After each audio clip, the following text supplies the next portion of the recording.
Hi, welcome back. If you've never had blush tomatoes, oh, they're so good.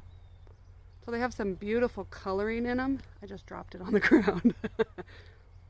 They have some beautiful coloring in them. Last year I was getting a more consistent smaller size, and this year they're giant.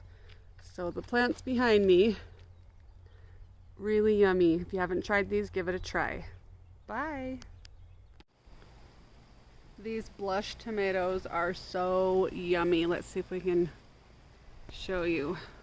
The coloring is cool. The taste is very sweet.